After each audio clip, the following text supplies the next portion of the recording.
The kitchen's my religion, my religion. The kitchen's my religion, my religion. The kitchen's my religion, my religion.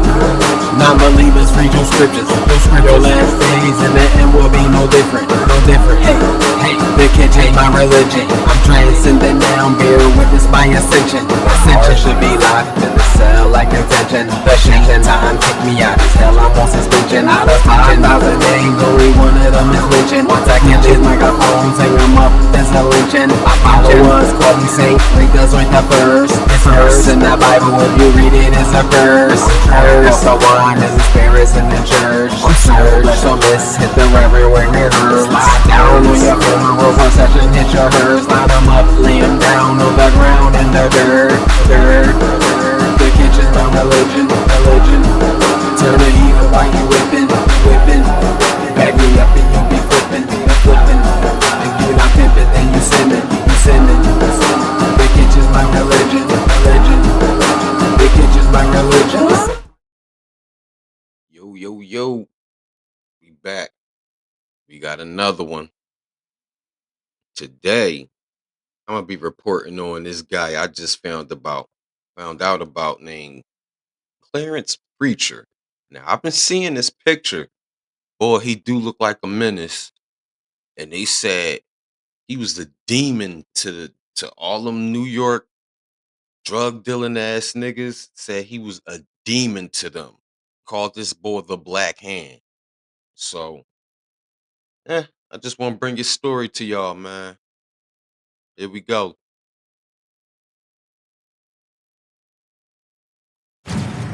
His name equaled fear. Preacher equaled death. There probably was close to 45 homicides that related to Preacher and members of his organizations. What they would do is he would vote thumbs up or thumbs down like the Roman gladiator days, and he was the ruler. He would just go like this with the thumb, and that meant kill him. This is what investigators discovered about the man who terrorized New York's most dangerous criminals. 45 murders. A twisted ruler who decided life and death with the flick of his thumb. But his victims weren't just random street dealers. Alpo Martinez, one of the most feared killers in Harlem's history, operated under this man's shadow, paying tribute just to stay alive in his own neighborhood. Preacher crew was the established crew in the neighborhood, for a long time. Preacher had been kicking around the streets of Harlem since the early 70s, and everybody knew him by his nickname, the Black Hand of Death, and everybody was definitely afraid of him. The Supreme Team's top enforcer, Gerald Prince Miller, thought his organizational power could challenge this monster. He was wrong. You approaching Preacher about 6'6", 6'8". Probably like what, 290, 300 pounds, solid. You know, to me, you're smart. But then again, here it is, you can't think that you alone can approach somebody like Preacher. And when his reach extended beyond the streets into celebrity culture, even Whitney Houston, at the peak of her global fame, had to bow down. She had just made the movie The Bodyguard. And she came to the Bronx by herself in a cab with a big pair of glasses and a wig with $400,000 in the bag to come get that.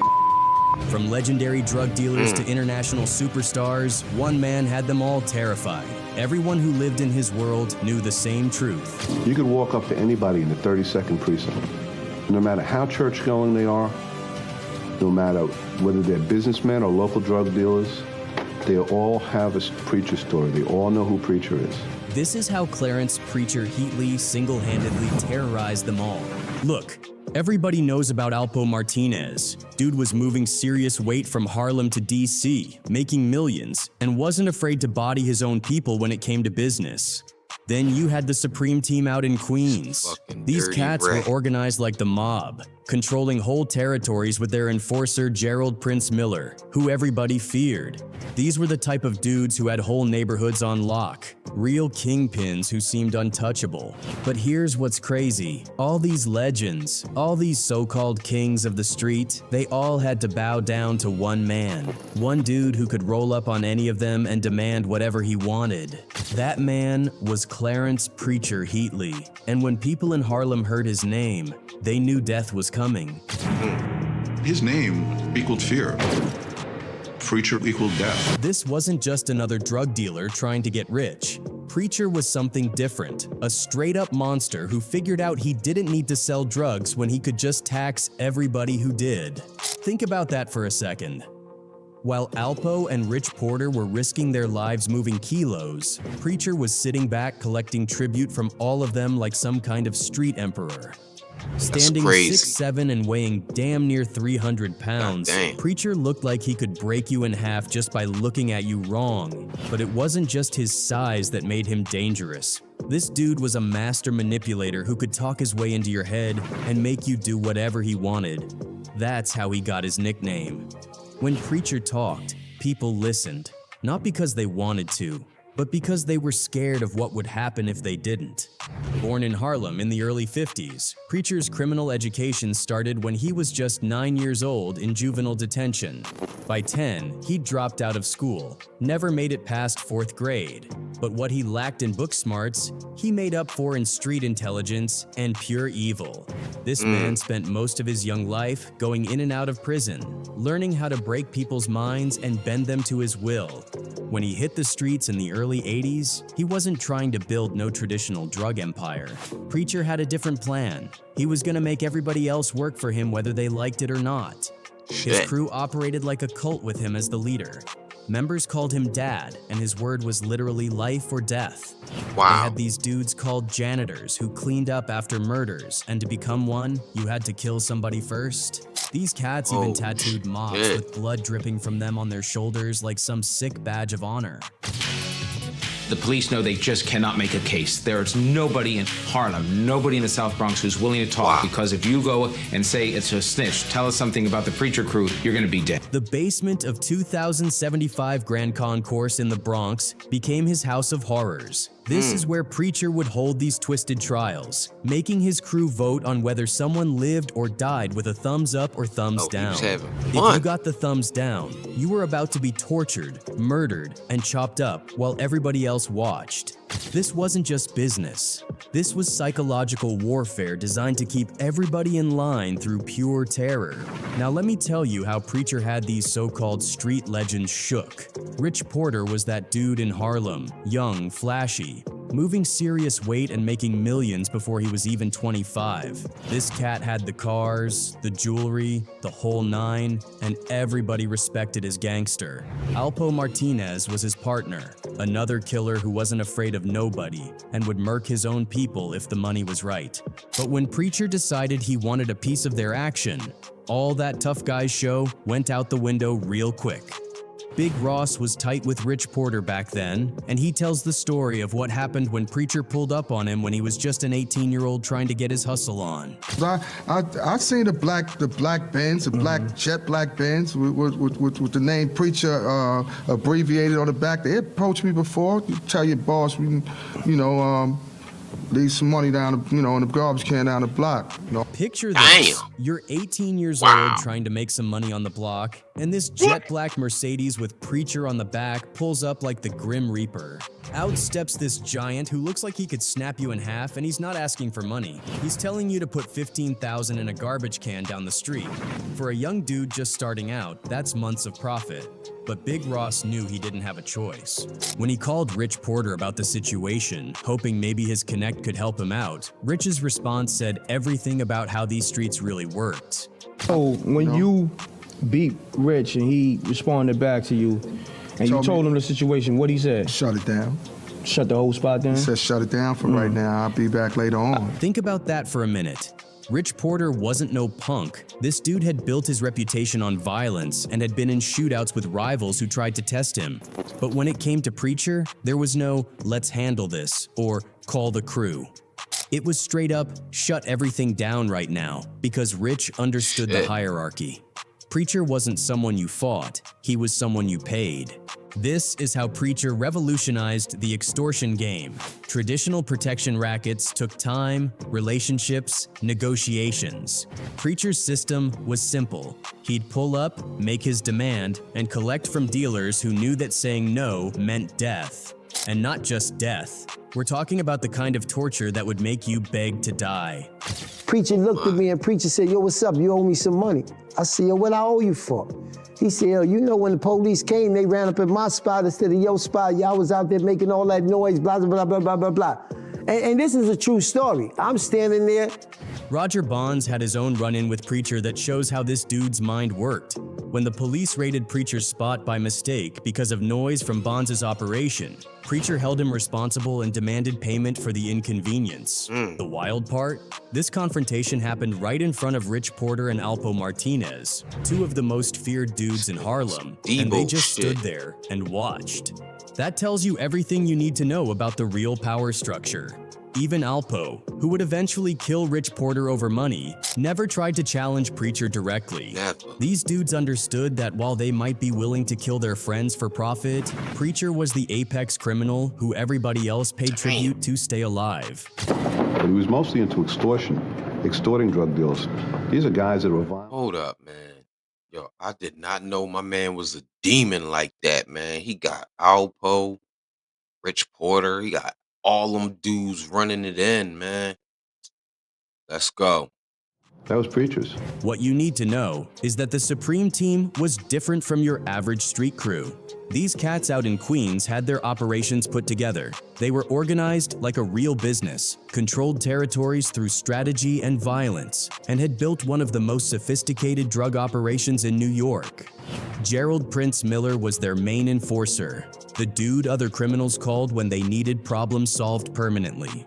Prince had built his whole identity around being the toughest, most feared enforcer in the game. His Supreme Team backing gave him the power to walk into any situation and make people comply through intimidation alone. This wasn't just some corner boy with a gun. Prince was a professional problem solver whose reputation could end conflicts before they started. But all that street credibility meant absolutely nothing when Prince found himself locked up in the same federal facility as Preacher. Brian Glaze Gibbs was there and witnessed what happened when Supreme Team authority met real monster power. You approaching Preacher about 6'6", 6'8". Probably like what, 290, 300 pounds, solid. You know, to me, you're smart. But then again, here it is, you can't think that you alone can approach somebody like Preacher. Picture the scene. Prince rolls up on Preacher with his crew, trying to run the same intimidation game that had worked for him on the streets. He's demanding to see paperwork, trying to force Preacher to check in like he's some kind of snitch. This was Prince's standard move. Use his Supreme Team reputation and crew backing to establish dominance over other inmates. But Preacher wasn't impressed by none of that organizational stuff. Here's Prince, maybe 5'10" and 200 pounds, trying to punk a 6'7", 300-pound giant who had been terrorizing New York since before Prince was even in the game. The size difference was obvious, but the real problem was that Prince was operating completely outside his element. That didn't go too well. Because once again, Preacher's not your average individual. Preacher, regardless of what, yeah, they say he made a deal, but he lied and they ripped up the agreement. But you thought that you was powerful enough, or you had enough manpower, you know what I'm saying, to go against somebody like Preacher. Guess what? You're probably smarter than him, but you don't got the to take him out. When Prince's intimidation tactics failed completely, word spread through the prison like wildfire. The legendary Supreme Team enforcer had just been punked by one man who didn't need a crew, didn't need territory, didn't need nothing but his own reputation for violence. This wasn't just a personal loss for Prince. It was a symbolic crushing of everything the Supreme Team represented. And Prince didn't learn his lesson. According to Gibbs, he kept trying to run his mouth and flex on people who weren't having it, including some Brooklyn cats who damn near killed him for his troubles. What happened with Solomon? They tore you up. Almost. This is what happens when your whole identity is built on organizational power instead of personal capacity for violence. Prince had been the Supreme Team's enforcer, but he was enforcing on behalf of a structure. Preacher was different. He was a savage, ruthless instinct who had never needed anybody else to back up his threats. When you stripped away the crew support and territorial advantages, Prince was just another inmate trying to punch above his weight class. The fact that the Supreme Team's top enforcer got handled like that by one man sent shockwaves through the entire criminal underworld. Bet it did. It proved that no matter how organized you were, no matter how much territory you controlled, no matter how feared your crew was, there was still one man who could reduce all of that to nothing just by showing up. Now this next story is going to mess you up because it shows just how deep Preacher's evil could go. We're talking about the abduction and murder of Donald Porter, Rich Porter's little brother. But here's the part that'll really make you sick. This wasn't done by some rival crew or unknown enemies. This crime was set up by Rich's own uncle, a grimy dude named Johnny Apple Porter who was willing to destroy his own family for money. Apple had been watching Rich's success with pure jealousy and resentment. While his nephew was getting rich, driving luxury cars, and commanding respect throughout Harlem, Apple was stuck doing small-time hustles and depending on handouts. So this snake came up with a plan that would make him rich quick, abduct his own nephew's little brother, and demand ransom money. But to my knowledge, from what I hear, the uncle set that situation up. Preacher didn't have a clue of that, but when he learned about it, you feel me, he was kind of upset. This is what I hear with them, but you know, they had to play it out because it was already involved. According to Ozzy Faison, who knew all the players in this situation, Preacher was actually disgusted when he found out Apple was willing to target his own blood. Even a monster like Preacher had some boundaries when it came to family betrayal. But once the plan was in motion, his organization was going to see it through to the end, regardless of his personal feelings about Apple's character. On December 5th, 1989, 12-year-old Donald Porter left his apartment and started walking to school like he did every morning. He never made it to class. The boy was snatched just 4 blocks from home by Preacher's crew and disappeared into a nightmare that would traumatize his family forever. The abductors initially demanded $500,000 from Rich, then lowered it to $350,000 when the family said they couldn't get that much cash together quickly. But when the family still couldn't pay fast enough, these animals decided to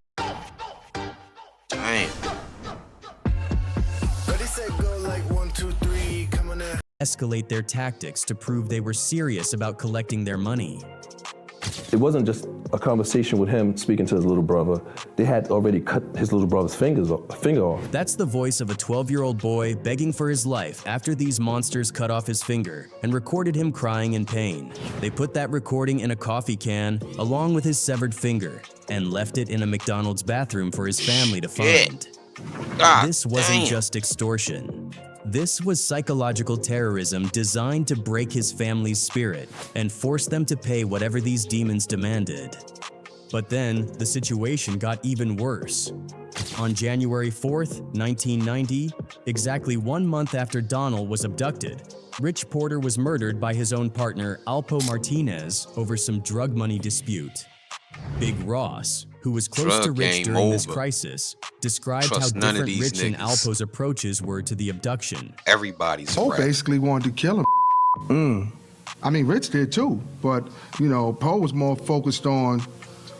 And when you say kill him, you talking about the people that Darnell. Darnell, okay. Yeah, he was more like, his whole thing was more like, yo, he was focused more on the murder game, like right now. While Rich was desperately trying to raise the ransom money to save his little brother's life, Alpo's main concern was revenge against the abductors. But Alpo ended up killing Rich over completely separate money issues, not even knowing that Rich needed every dollar he could get for Donald's ransom. With Rich dead, there was nobody left who could pay to get Donald back. Since the boy had seen his captors' faces during weeks of captivity, they couldn't let him go. According to federal testimony, it was Anthony Malik Boatwright, one of Preacher's most twisted enforcers, who finally murdered Donald by snapping his neck with his bare hands. They found his body weeks later, wrapped in garbage bags in the same park where they dumped Rich. This case showed how Preacher's influence could corrupt anybody in his orbit and turn them into monsters willing to destroy their own families for money.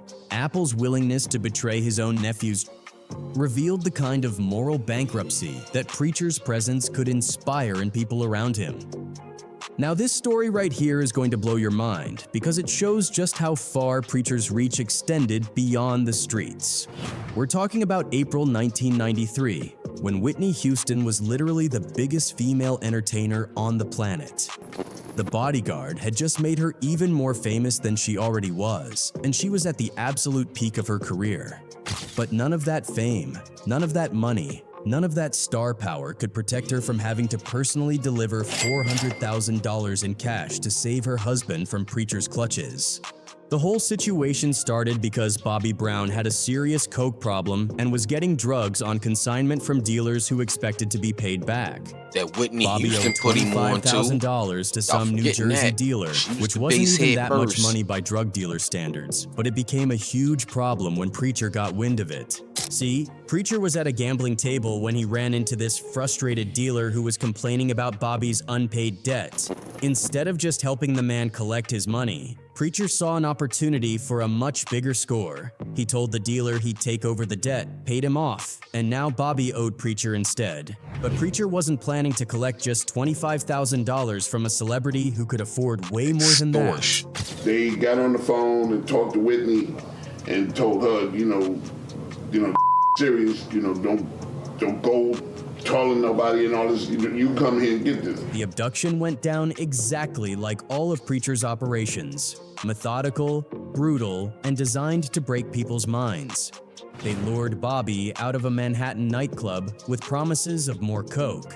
But instead of going to a party, he got taken to a vacant apartment in the Bronx, where the real nightmare began. Damn. Once they had him, Bobby got the full Preacher treatment. They stripped him naked, hogtied him, and beat him while explaining in graphic detail what would happen to him and Whitney if she didn't pay up. The crew took turns putting guns to his head and describing exactly how they would murder Whitney if she tried to involve the police or FBI. Now think about this from Whitney's perspective. Here she is, one of the most famous people in the world, and she gets a call from her husband who's been abducted by street criminals demanding $400,000. That's 16 times more than Bobby's original debt. But Preacher understood celebrity psychology perfectly. He knew Whitney could afford it, and more importantly, he knew her fame would actually work against her because she couldn't risk the publicity of involving law enforcement. She had just made the movie The Bodyguard. And she came to the by herself in a cab with a big pair of glasses and a wig with $400,000 in the bag to come get that. So Whitney had to figure out how to get $400,000 in cash without attracting attention from banks, her security team, or anybody else who might question why she needed that much money. Then, she had to personally deliver it to dangerous criminals in the Bronx while disguised in a wig and sunglasses, carrying a duffel bag full of more cash than most people see in their lifetime. This wasn't just another crime for Preacher. This was proof that his terror reached into the highest levels of celebrity culture. He had successfully extorted one of the world's biggest stars and forced her to pay an enormous ransom while keeping the whole thing secret from both law enforcement and the media. The wild part is that Whitney's celebrity status actually made her more vulnerable to this type of crime, while she had access to security and resources that regular people could never imagine. Her fame trapped her. She couldn't risk the career damage and personal humiliation that would come from the public finding out about Bobby's drug problems and their family being victimized by street criminals. What about her? According to crew members who later snitched to the feds, Preacher kept most of that $400,000 for himself and only gave small amounts to the dudes who actually did the abduction. That's how he maintained control, keeping everybody dependent on his generosity instead of letting them get their own money and potentially become rivals. The Iranian government is shooting protesters in the streets by the thousands.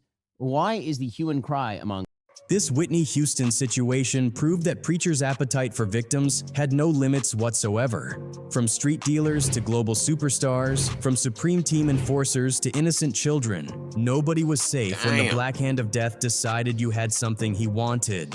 By the mid-90s, Preacher's reign of terror had gotten so out of control that the federal government had to create a special task force just to take him down. The C-11 squad combined FBI resources with NYPD street knowledge, and they were specifically designed to go after violent drug crews that local police couldn't handle. But even with all that firepower focused on him, Preacher's downfall came from his own paranoia and his willingness to murder his most loyal soldiers. As the feds closed in, Preacher started seeing enemies everywhere, including among crew members who had been riding with him for years and never gave him any reason to doubt their loyalty. His decision to start killing his own people ended up giving investigators the witnesses they needed to build an ironclad case against his entire organization. Stone Cold Killer himself, who became an informant, that was so fearful of Preacher and of being killed like his partners had, that he came to me, that he came to us, that he gave us information on specific crimes. The biggest mistake Preacher made was deciding to kill Anthony Malik Boatwright, the same psycho enforcer who had murdered 12-year-old Donald Porter and done countless other hits for the organization. Despite Malik's complete loyalty and willingness to commit any act of violence Preacher ordered, his military background and weapons knowledge made Preacher paranoid that he could potentially operate independently or challenge his authority. The murder went down in that same basement at 2075 Grand Concourse, where so many other victims had been tortured and killed. Dirty gang, John Cuff, Preacher's main lieutenant, who was a corrupt ex-housing cop, lured Malik downstairs under the pretense of testing out a new gun. When Malik bent down to turn up a radio like Cuff asked him to, Cuff shot him multiple times in the back of the head and chest. After they killed Malik, the crew dismembered his body with a circular saw, poured acid on his arms to remove gang tattoos, and scattered the pieces around Queens. But they kept his severed head in a refrigerator for weeks, using it to terrorize other crew members and keep them in line. When the feds finally got search warrants for that building, forensic specialists used blacklight technology to find blood evidence all over those basement walls, despite years of cleaning with acid. The arrest started in August 1996, when federal agents spotted Preacher coming out of his headquarters building. Despite his reputation for violence and having dozens of armed followers, he surrendered without putting up any fight. But what happened next shocked everybody who knew about Preacher's reputation. For the Stone Cold Killer that controlled Harlem for decades, almost decades, to just flip at the drop of a hat to save his own, I mean, I found that amazing. The man who had terrorized New York for over a decade, who had built his entire reputation on never showing weakness, started cooperating with federal authorities within hours of his arrest. Preacher was looking at the death penalty and decided to save his own skin by telling on everybody who had ever trusted him, including his own son and daughter, who were part of the organization. His cooperation was devastating to his former crew members. This dude who had demanded absolute loyalty from everybody else was willing to betray everyone when his own life was on the line. Johnny Apple Porter, facing the death penalty for his role in his nephew's murder, also started cooperating and provided detailed testimony about how the abduction had been planned and executed. At his sentencing hearing, Preacher showed no remorse for the decades of terror he had inflicted on New York. His final statement to the court was just more of the same manipulation that had defined his character his whole life. I read in the papers the government labeled me the Black Hand of Death. They are good at these labels. Be that as it may, and with all due respect, Your Honor, I will leave and surrender the last words to the white hands of justice. God forgive us all. The judge wasn't having none of that performance and sentenced Preacher to life in prison plus 225 years, ensuring he would never again be free to terrorize anybody. Son of a gun. John Cuff and the other key members got similar sentences, and the Preacher crew was finally dismantled after more than a decade of violence. The end of Preacher's reign marked the conclusion of an era when one individual could hold an entire city's criminal underworld hostage through pure terror. For over 10 years, he had proven that real power didn't come from organization or territory. It came from the willingness to go further than anybody else could imagine. Alpo Martinez, despite his killer reputation, had operated under Preacher's shadow. The Supreme Team's top enforcer had been humiliated and crushed when he tried to challenge Preacher's authority. Even Whitney Houston had been forced to pay tribute to the Black Hand of Death. But in the end, the monster who had terrorized everybody else turned out to be nothing but a coward when faced with his own mortality, quickly snitching on everyone who had ever trusted him to save his own life. That's it for this video. Thanks for watching. Bye. Hollywood is a place. Oh my God. Shout out to Hood War Chronicles for that. Get them a like and a subscribe. They put that one together. Clarence Preacher, Heatley, man, you're a monster, a piece of work, man. Like all that killing. Yo, New York got some killer rats, man. Fucking Master Splinter, that shit is wild to put in all that work and then be out here just killing motherfuckers that's close to you. You telling on them and you ordered them? Yo, that's wild to me, man. I hope justice was served because you are a piece of work, a dirty scoundrel. But that's going to wrap it up, man. Godless Orphans. Media reactions, man. Like and subscribe. Peace. My religion. The kitchen's my religion. The kitchen's my religion. The kitchen's my religion. Non-believers read your scriptures. Your last days and the end will be no different. Hey, the kitchen's my religion. I'm transcendent now, bear witness by ascension. Ascension should be locked in the cell like attention. The shanking time kick me out as hell. I'm on suspension. Out of 5,000 names, only one of them is mentioned. Once I catch his microphones, hang them up as a lynching. My followers call me saint, read us with the first. It's verse in the Bible, if you read it, it's a verse. So one is the spirits in the church. Surge, so let's hit the reverend where it hurts. Slide down on your funeral procession, hit your hearse. Line them up, lay them down on the ground in the dirt. The kitchen's my religion. Turn the heat up while you whipping. Back me up and you be flipping. If you not pimping, then you sinning. The kitchen's my religion. The kitchen's my religion. It's a brand new drug in the hood. They bring us away one pull off the door. Call on the door. When your heart stops beating, now it's time to leave the world. Take your whole life savings, your car and your girl. Hey, cook me in the pot. Audio crack in the flesh for my rocks. Every youngin' in the hood need to pump this in their box. All these cars in the middle of your motherfucking block. Make the neighborhood town watch, call the fucking cops. Don't watch your amp, turn it up another notch. Get at this dough, try not to get got. When the devil asks for ice water, now you know you hot. You think you better than me, now you know you not. You box up your nose, you knock out your snot. Tie the microphone, run your neck in the knot. Hey yo, get this boy shoving for his burial plot. The MC serial killer, snap, crack, and pop. Off the top, that's how my whole album about to drop.